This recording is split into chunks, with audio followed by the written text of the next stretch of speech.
ఆ తర్వాత మా హైకమాండ్ చెప్పింది, నేను చెప్తున్న మాట కాదు ఇది అని సోనియా గాంధీ గారిని ఉటంకిస్తూ వారు చెప్పిన మాట కూడా ఉంది. దయచేసి వినండి.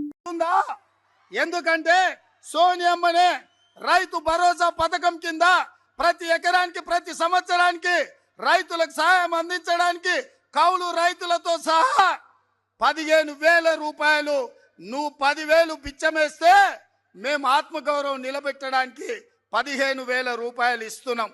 10,000 మీరు బిచ్చమేస్తే మేము 15,000 రూపాయలు ఆత్మగౌరవాన్ని పెంచడానికి ఇస్తున్నామంటూ వారు చెప్పిన మాట. ఇదంతా మీరు చూసే ఉంటారు, మళ్ళొకసారి గుర్తు చేయడానికి మాత్రం. అది కూడా సోనియమ్మ చెప్పిన మాట అంటూ, ఇందిరమ్మ రాజ్యంలో సోనియమ్మ మాట నిలబెడతామంటూ సోనియా గాంధీ గారిని ఉటంకిస్తూ ముఖ్యమంత్రి రేవంత్ రెడ్డి చెప్పిన మాట.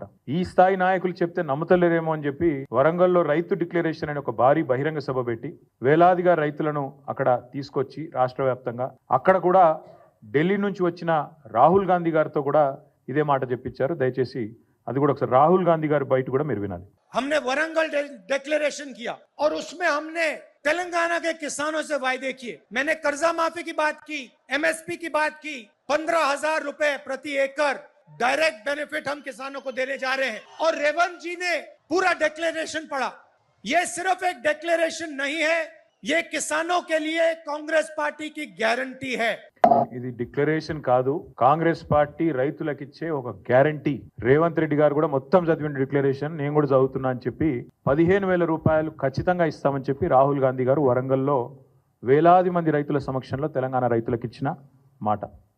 అందుకే ఇవాళ తెలంగాణ ప్రభుత్వం తీసుకున్న ఈ నిర్ణయం ఏదైతే ఉందో 15,000 రూపాయలు ఇస్తాం ఎకరానికి అని చెప్పి ఇవాళ 12,000కే కుదించి సంబురాలు చేయమంటున్న రేవంత్ రెడ్డి ప్రభుత్వం ఖచ్చితంగా తెలంగాణ ప్రజానికాన్ని, తెలంగాణ రైతాంగానికి తీరని ద్రోహం చేస్తున్నది, తీరని అన్యాయం చేస్తున్నది. ఈ ద్రోహాన్ని, ఈ వంచనని తెలంగాణ రైతులు ఎట్టి పరిస్థితిలో మరి క్షమించరు అనేది తప్పకుండా మా పార్టీ యొక్క ఆలోచన. నమ్మి ఓటేసిన పాపానికి డిక్లరేషన్ల పేరిట మీరిచ్చిన వాగ్దానాలు, గ్యారంటీల పేరిట మీరు చెప్పిన మాటలు పచ్చి మోసం అని చెప్పి ఇవాళ తెలంగాణ రైతన్నలందరికీ అర్థమైంది. కాంగ్రెస్ పార్టీని ఖచ్చితంగా భవిష్యత్తులో పాతరేస్తారని చెప్పి మేమైతే బలంగా అనుకుంటా ఉన్నాం.